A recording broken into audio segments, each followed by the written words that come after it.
ఇది రతికరప్పితు, తండ్రికి సంతోషం అప్పుడు. నాన్న నాన్న అని మీరు బుజ్జగించి కొడుకు ఏది అడిగితే అది ఇచ్చినప్పుడల్లా నాన్నగారండి నాన్నగారండి అంటే కొడుకు గొప్పవాడు కాడు.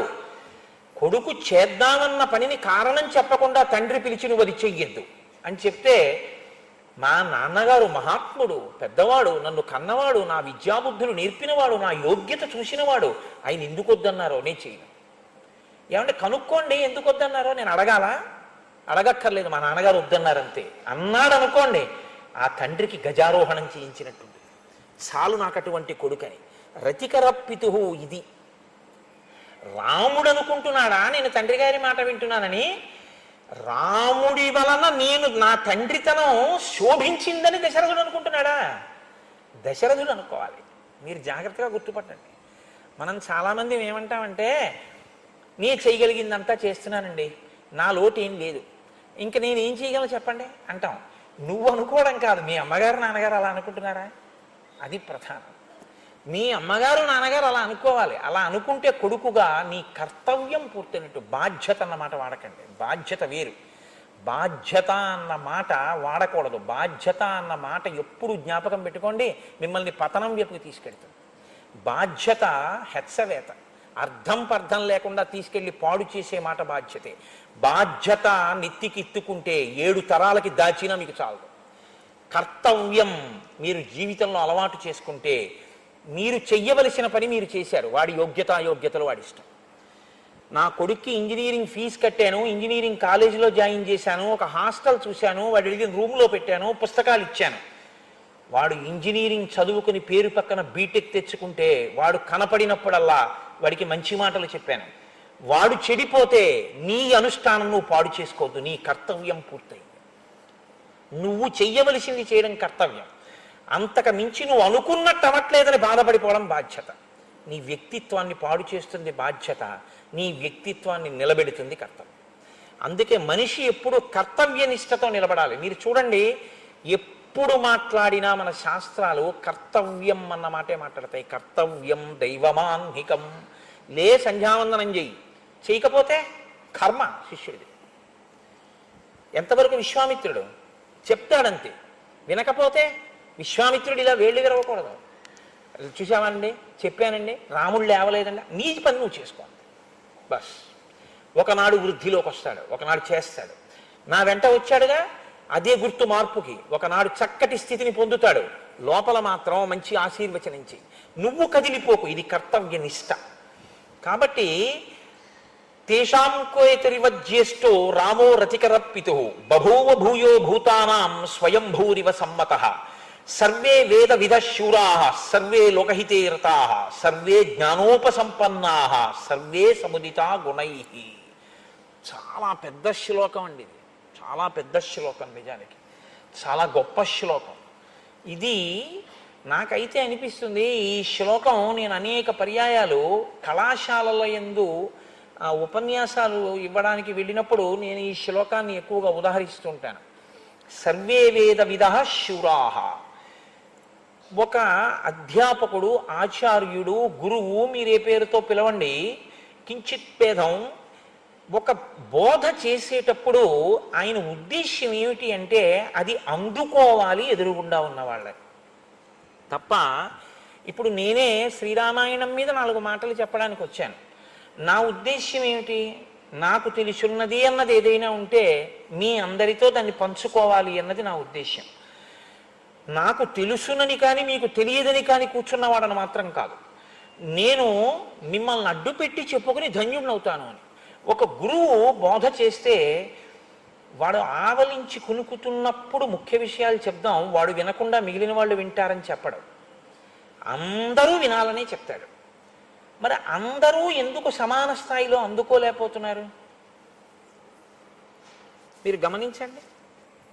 అంటే గురువు యొక్క హృదయాన్ని, దానికే ఈ రెండిటికి మధ్యలో వచ్చే మాటని శాస్త్రం ఏమందంటే శ్రద్ధ అని పిలిచింది.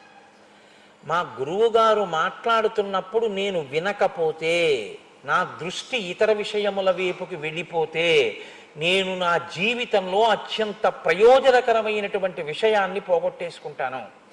కాబట్టి వినడం తప్ప, శృణ్వంతప భద్రం కర్ణేభి శృణయామ దేవాహ అంటాం. మా చెవులు భద్రముగా ఉండుగాక, ఎప్పుడూ ఈ మాటలను వినుగాక.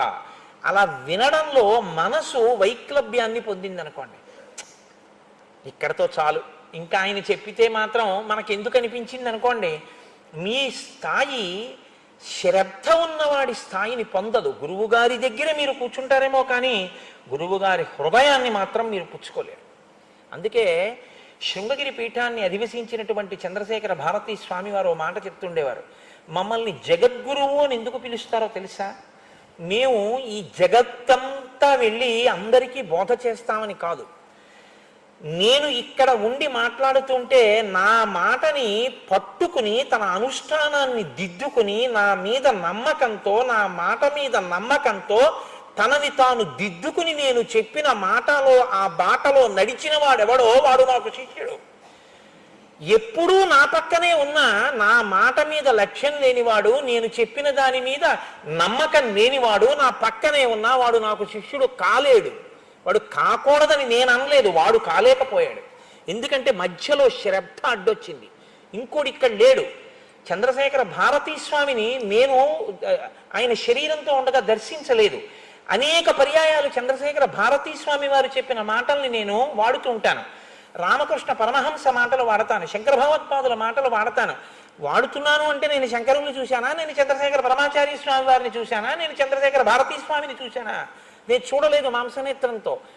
చూడకపోయినా నాకు వారి మాట స్ఫురణలోకి వచ్చింది అంటే ఆ స్థాయిలో నాకు వారి మాట మీద ఒక గురి ఉంది, ఒక విశ్వాసం ఉంది. అందుకే పుస్తకంలో ఉన్నది విద్య కాదు, మీ గుండెలలోకి వచ్చింది అనుష్ఠానం. పుస్తకం, గురువుగారు చెప్పిన పుస్తకం ఇంట్లో పెట్టుకుంటే మీకు ఎంతవరకు పనికి వస్తుంది? పుస్తకం గభాలన గూట్లోంచి లేచి అడ్డంగా వచ్చి నువ్వు ఈ పని చెయ్యొద్దు అని మీకు అడ్డుపడలేదు. శ్రీరామాయణం పుస్తకాన్ని అక్కడ పెట్టి మీరు తాగిన ఎంగిలి కాఫీ కప్పు కూడా రామాయణం పక్కన పెడితే రామాయణం గభాలన ఎగిరి పక్కబల్ల మీదకి వెళ్ళదు. కానీ మీ సంస్కారం బయటికి వస్తుంది. ఎంగిలి కప్పు పెట్టవలసిన ప్రదేశానికి శ్రీరామాయణం పక్కన ఎంగిలి కాఫీ కప్పు ఉంచడానికి రెండిటికి మధ్యలో భేదం ఏమీ లేదు. అంత పవిత్రమైన వస్తువు అన్న భావన మీకుంటే అసలు మీ చెయ్యి ఎంగిలి కప్పు అక్కడ పెట్టడాన్ని అంగీకరించదు. ఇంకొక మాట చెప్తాను, కాఫీ తాగిన చేత్తో రామాయణాన్ని మీరు ముట్టుకోలేరు, చేతులు కడుక్కుని రామాయణం ముట్టుకుంటారు. కారణం ఏంటంటే మీకు దాని మీద ఉన్న విశ్వాసం. నేను ఒకసారి ఒక ఆశ్చర్యకరమైన సందర్భం చూశా. చంద్రశేఖర పరమాచార్య స్వామి వారి అనుగ్రహ భాషణాలు చదువుకుంటున్నాడు నా మిత్రుడు. నేను ఒకసారి వాళ్ళ ఇంటికి వెడితే మడి కట్టుకుని ఇలాంటి బల్ల మీద పెట్టి అతను చదువుకుంటున్నాడు, దర్భాసనం వేసుకుని. నేను అనుకున్నాను ఏదో పారాయణ చేస్తున్నాడు అనుకున్నాను. అయిపోయిన తర్వాత అడిగా, ఏం చదువుతున్నావో మిత్రమా అని. అంటే పరమాచార్య స్వామి వారి అనుగ్రహ భాషణాలు చదువుతున్నాను. దానికి మడిబట్ట కట్టుకుని చదువుకుంటున్నావేమి అన్నాను. అంటే ఆయన నాతో అన్న మాటకి నేను తెల్లబోయాను. పరమాచార్య స్వామి వారి అనుగ్రహ భాషణం నేను చదివితే పరమాచార్య స్వామి వారు నా ఎదురుగుండా వచ్చి కూర్చుని మాట్లాడినట్టే కదా కోటేశ్వరరావు గారు. అది నేను చదువుతుంటే అదేగా నా మనసులోకి ఎడుతోంది. పరమాచార్య వంటి మహాపురుషుల ముందు నేను కూర్చుని వింటే పైన చొక్కాతో బనీంతో కూర్చోనుగా. అందుకని విప్పేసి మడిబట్ట కట్టుకుని పరమాచార్యయే చెప్తున్నారు అని వింటున్నానండి, అలా చదువుతున్నానండి అన్నాడు. సా శ్రద్ధా కడితా సిద్ధి యయా వస్తుపలభ్యతే, వారికి లభిస్తాయి. గురు బోధ తలకెక్కుతుంది.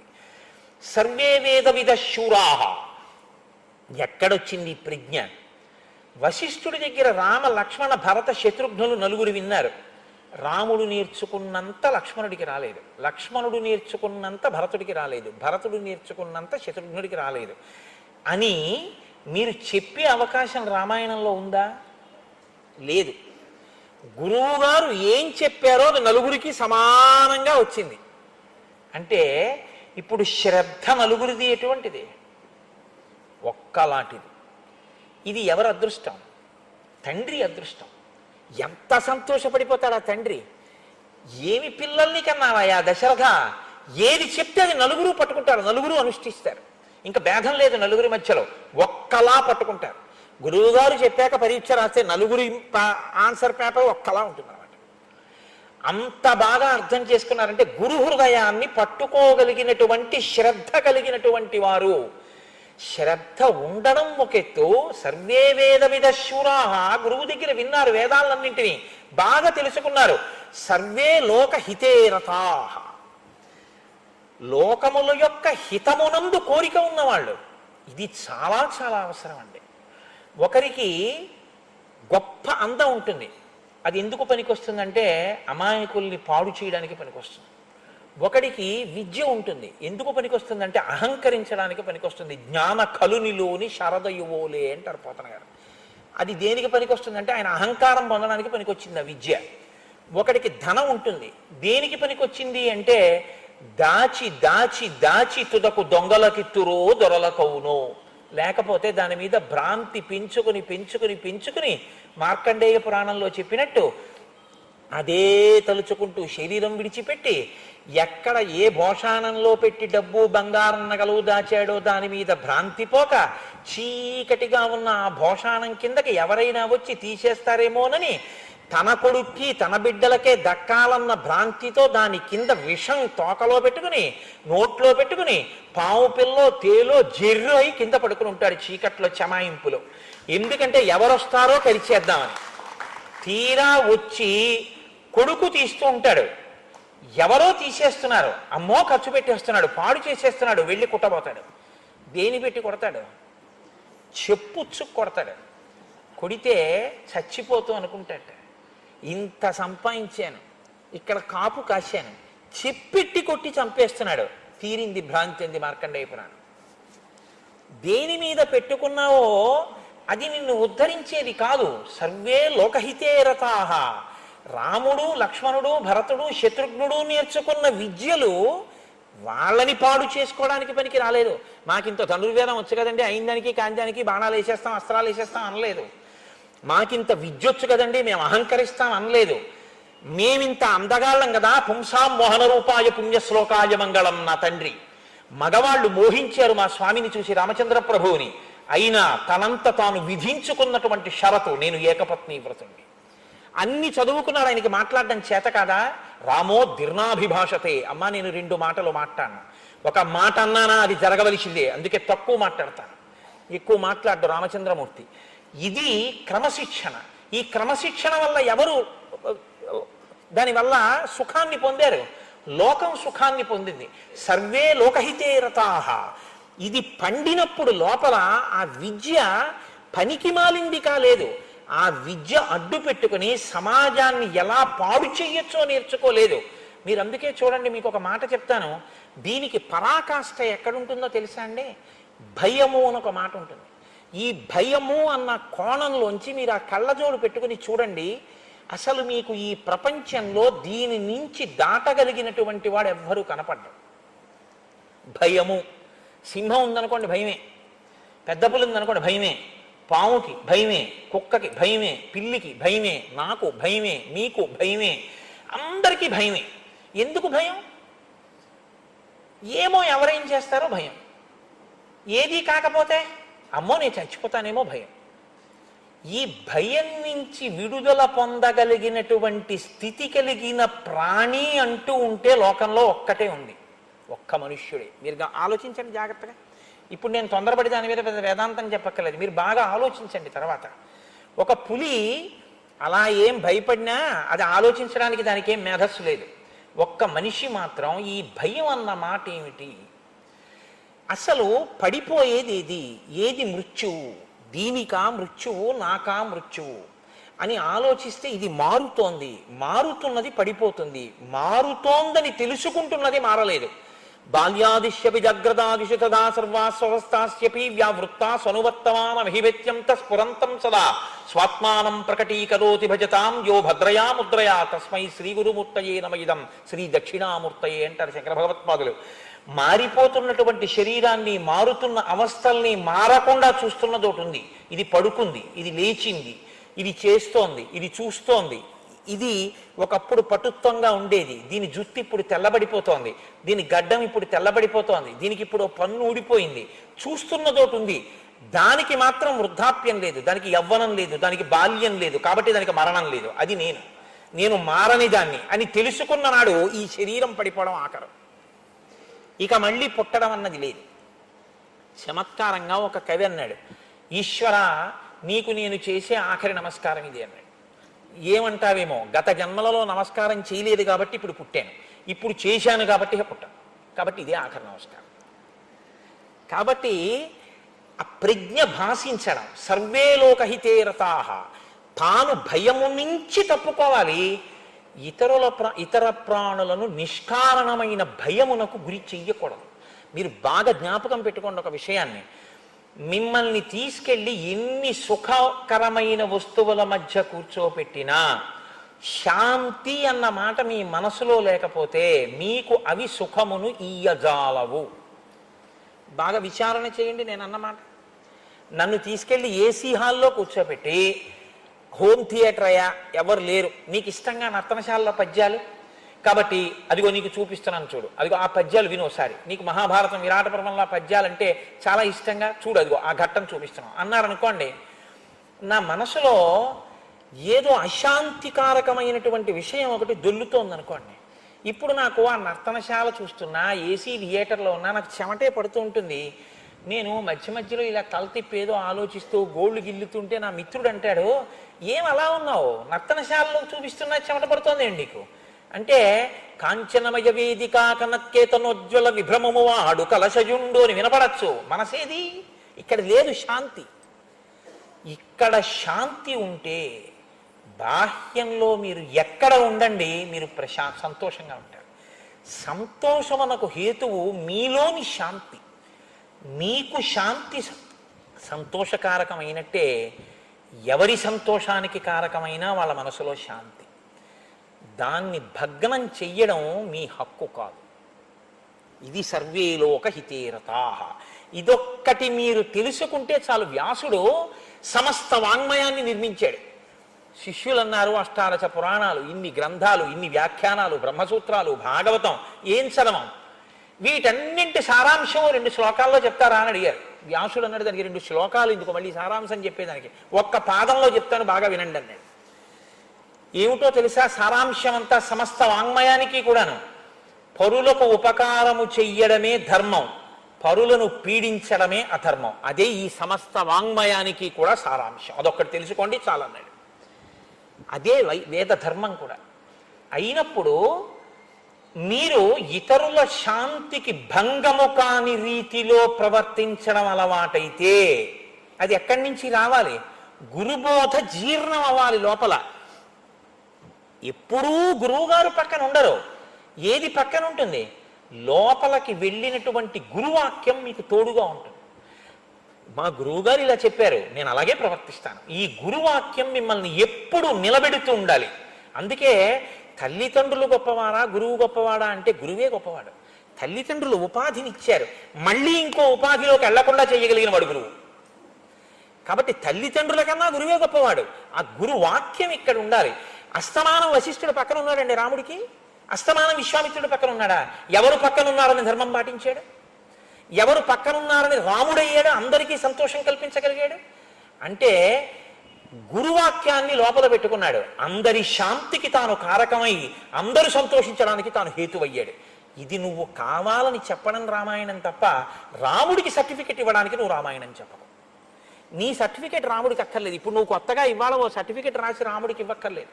ఇప్పుడు మీరు కొత్తగా రామాయణంలో రాముడు గొప్పవాడని తెలుసుకోవలసిన అవసరము మీకు లేదు.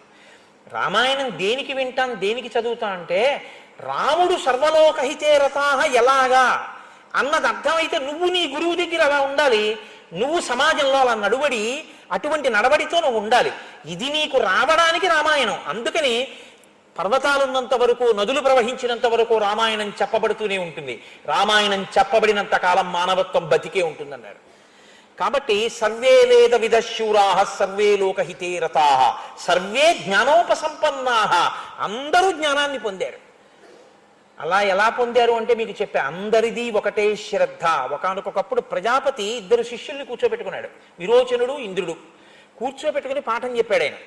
కొంతవరకు విన్నాడు విరోచనుడు. చాలు, శరీరంతో మనం పొందవలసినటువంటి సుఖశాంతులు, భోగభాగ్యాలు వీటి గురించి విన్నాను, ఇంకా ఆత్మ గొడవ మనకెందుకని చెప్పేసి ఇంక అక్కడి నుంచి వినడం మానేశాడు ఆయన శ్రద్ధతో. ఆయన ఏ స్థాయిని పొందాడు? అన్నీ విన్న దేవేంద్రుడు ఏ స్థాయిని పొందాడు? వాల్మీకి మహర్షి తన ఆశ్రమంలో లవకుశులకు సంగీత విద్య నేర్పినప్పుడు, పాఠం నేర్పినప్పుడు ఆత్రేయీని ఒక ఆడపిల్లకు కూడా నేర్పారు.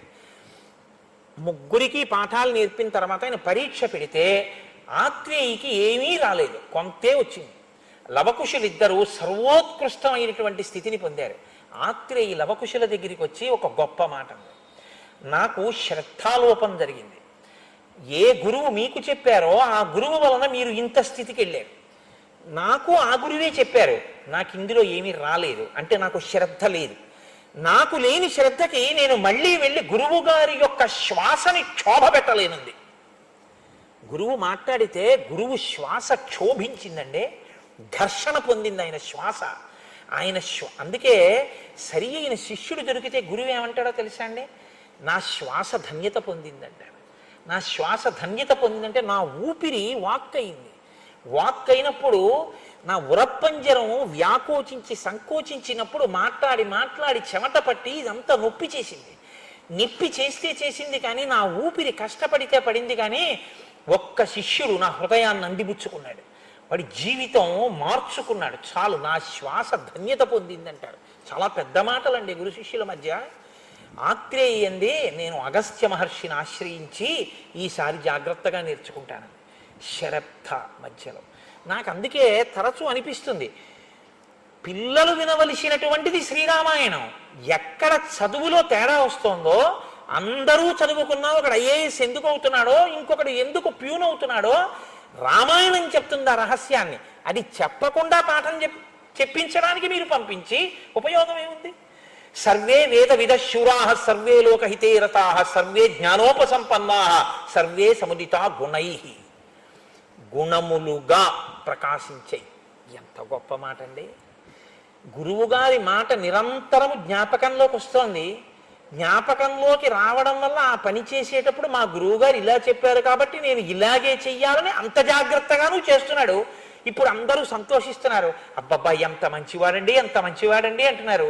ఇప్పుడు ఆ గుణం ప్రకాశించడానికి కారణం ఏమిటి? నేర్చుకున్నది అనుష్ఠానంలో, నిత్య జీవితంలో, ప్రవర్తనలో, నడవడిలో ప్రకాశిస్తోంది. అది కనపడుతోంది, తెలుస్తోంది. రంతిదేవుడికి నేర్పారు. రంతిదేవుడు ధర్మం గురించి నేర్చుకున్నాడు, పరోపకారం గురించి నేర్చుకున్నాడు. చిట్ట చివర ఆయన చేసిన ఉపకారానికి ఇప్పుడు నేను రంతిదేవోపాఖ్యానం అంతా ఎక్కడ చెప్తాను? ఈశ్వరుడే ప్రత్యక్షమై నీకేం కావాలని అడిగాడు. ఆయన ఏం వరం అడిగాడో తెలుసా అండి? ఈ చరాచర జగత్తులో ఉండేటటువంటి సర్వభూతముల యొక్క కష్టాన్ని నేను భరించగలిగినటువంటి అదృష్టాన్ని నాకు ఇమ్మని అడిగాడు. ఇది పరోపకారం. ఆయనకి జీర్ణమైంది. ఒకడికి ఉపకారం చేసి ఒకటి కష్టాన్ని తాను పుచ్చుకుంటే వాడు పొందే తృప్తి తనకు అర్థమైంది. ఇది మనం అనుకరిస్తామంటే ఎలా కుదురుతుందండి? కుదరదు, జీర్ణం కావాలి. ఇది ఈ జీర్ణం అయ్యేటటువంటి స్థితి, గుణములుగా ప్రకాశించగలిగినటువంటి స్థితి, ఇది సర్వే సముదితా గుణై. శరణాగతి అంటే ఏమిటో, ఆర్తితో వచ్చి నిన్ను నేను చేరాను రక్షించు అని అడిగితే ఒక క్షత్రియుడు ఎలా ప్రవర్తించాలో నేర్పాడు వశిష్ఠుడు, నేర్పాడు విశ్వామిత్రుడు. చిట్ట చివర విభీషణుడే వచ్చాడు. తన భార్యను ఎత్తుకుపోయిన వాడి తమ్ముడు ఆకాశంలో నించున్నాడు. ఎవ్వరూ వద్దన్నారు. రాముడు అన్నాడు, ఒక బోయవాడికి ఒక పక్షి ఆశ్రయం ఇచ్చింది, క్షత్రియుణ్ణి నేనంతటి వాణ్ణి చేసి తీరాలి, విభీషణుడికి ఆశ్రయం ఇస్తున్నానన్నాడు. ఇప్పుడు రామచంద్రమూర్తి యొక్క గుణం ప్రకాశించిందంటే కారణం వెనకాతల గురువు గారి యొక్క బోధ జీర్ణమై లోపల ఉండిపోయింది. అది అలాగా, అది లోపల ఉండిపోయింది కాబట్టి గుణములుగా ప్రకాశించింది. అలా కాకుండా సుచీంద్రంలో ధర్మరాజు గారు అంటారు, మీరు సుచీంద్రం క్షేత్రానికి వెళితే ధర్మరాజు గారి విగ్రహం ఉంటుంది, ఓ చీపురు పుల్ల మీకు ఇచ్చి ఆయన చెవిలో పెట్టండి అంటారు. అది ఎందుకండి బాబు, ధర్మరాజు గారి చెవిలో చీపురు పుల్ల పెట్టడం ఎందుకన్నారు అనుకోండి, మీరు పెట్టండి పర్వాలేదంటారు. మీరు ఆ చీపురు పుల్ల ఇట్నుంచి పెడితే ఇట్నుంచి బయటకు వచ్చేస్తుంది.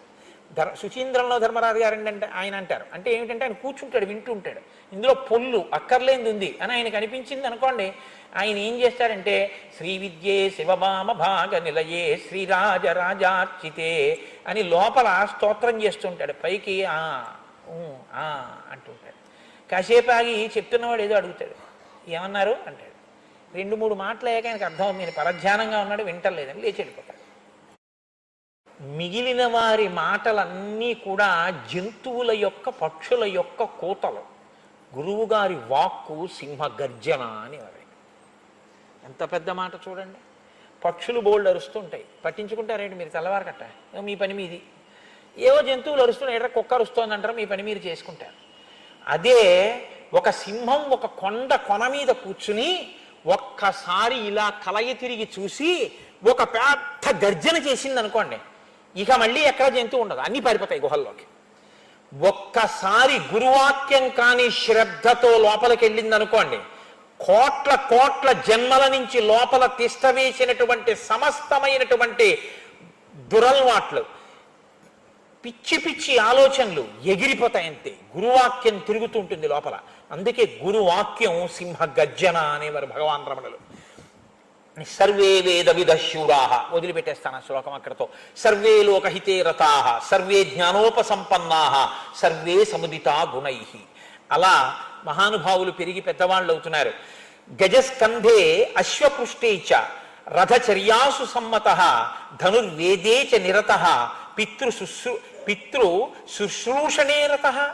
వాళ్ళు ప్రత్యేకించి రామచంద్రమూర్తి గజస్కంధే, ఏనుగు యొక్క కుంభస్థలం మీద కూర్చుని యుద్ధం చెయ్యడంలో, అశ్వపుష్టేచ గుర్రం యొక్క వీపు మీద కూర్చుని యుద్ధం చేయడంలో ఆయన, అలాగే రథం మీద కూర్చుని యుద్ధం చేయడంలో, ధనుర్వేదంలో ఎంతటి ప్రజ్ఞని పొందినటువంటి వాడంటే పితృ శుశ్రూష చెయ్యడంలో, అంటే తండ్రి గారి యొక్క సేవ చెయ్యడంలో ఆయనకు ఆయనే సాటి.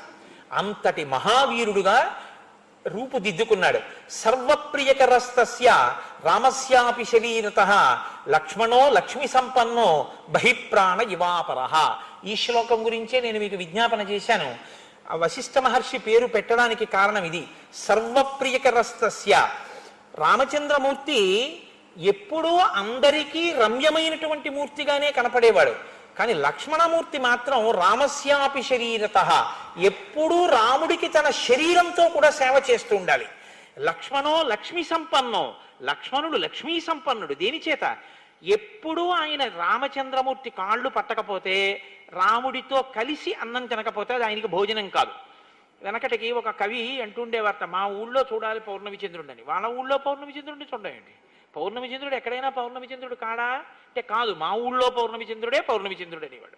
ఎందుకంటే తను చదువుకున్న ఊరు, తను చదువుకున్నటువంటి ఇల్లు, ఆ ఇంటి అరుగు మీద కూర్చుని పౌర్ణమి చంద్రుడిని చూస్తే ఆయనకి పౌర్ణమి చంద్రుడిని చూసినట్టు ఉండేది. చూడండి, కొంతమంది అంటుంటారు, మా ఆవిడ లేదు 2 రోజుల నుంచి అసలు అన్నం తిన్నట్టు లేదు.